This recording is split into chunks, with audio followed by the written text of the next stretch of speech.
چند دن پہلے لگنے والی آگ نے لاس اینجلس کو ایک جہنم میں تبدیل کر دیا۔ دھواں، دہکتے انگارے، پگھلے ہوئے ATMs اور راکھ میں بدلتے ہوئے گھر ایسے مناظر پیش کر رہے ہیں جیسے کسی نے اس شہر پر ایٹم بم گرایا ہے۔ اس آگ کے نتیجے میں اب تک نہ صرف درجنوں افراد اپنی جان سے ہاتھ دھو بیٹھے بلکہ 1,80,000 افراد کو نقل مکانی پر مجبور ہونا پڑا ہے۔ اس آگ نے نہ صرف گھروں کو جلایا ہے بلکہ اس آگ میں بہت سے خوبصورت خواب اور یادیں بھی جل کر خاکستر ہو گئی ہیں۔ زندہ بچ جانے والوں کے دل اور روح پہ یہ آگ انمٹ نقوش چھوڑ گئی ہے۔ کلائمیٹ رپورٹر لوسی شیرپ، جو خود نقل مکانی کرنے والوں میں شامل ہیں، اپنی کہانی بیان کرتے ہوئے کہتی ہیں، میرا گھر اب دہکتے انگاروں کا ڈھیر بن چکا ہے۔ لاس اینجلس 4 دن کے اندر ایک دوزخ میں تبدیل ہو چکا ہے۔ لوسی بتاتی ہے کہ وہ اپنے دوست کے گھر پناہ لینے پر مجبور ہیں، لیکن اس خوف کے ساتھ کہ آگ کسی بھی وقت کہیں بھی پھیل سکتی ہے۔ ہم نے اپنے بیگ دروازے کے پاس رکھے ہوئے ہیں تاکہ کسی بھی وقت نقل مکانی کے احکامات آئے تو ہم فوراً روانہ ہو سکیں۔ بدھ کی دوپہر جب لوسی کو صحافی ہونے کے ناطے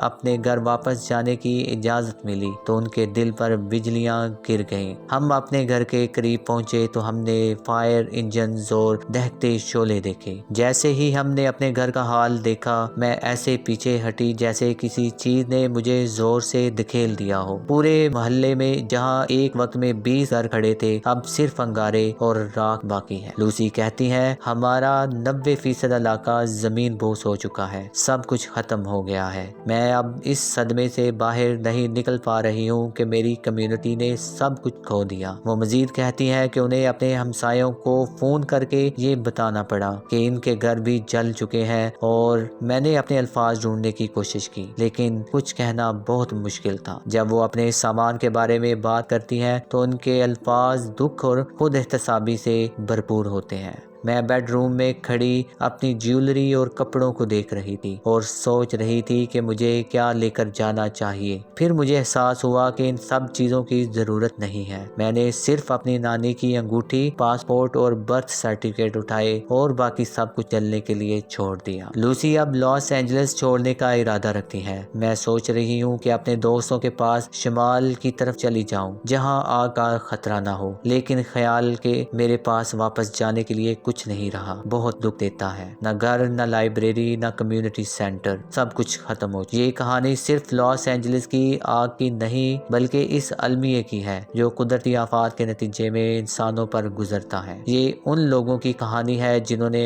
اپنی زندگی کی تعمیر کے لیے سالوں تک محنت کی لیکن چند لمحوں میں سب کچھ کھو دیا۔ یہ کہانی ہمیں یہ سبق دیتی ہے کہ قدرت کی تباہ کاریاں انسان کے خوابوں کو راکھ میں بدل سکتی ہیں، لیکن اس کے ساتھ یہ بھی یاد دلاتی ہے کہ زندگی میں وہی چیزیں اہم ہوتی ہیں جنہیں پیسوں یا وقت سے نہیں خریدا جا سکتا۔ رشتے، یادیں اور وہ جذبات جو ہمیں انسان بناتے ہیں۔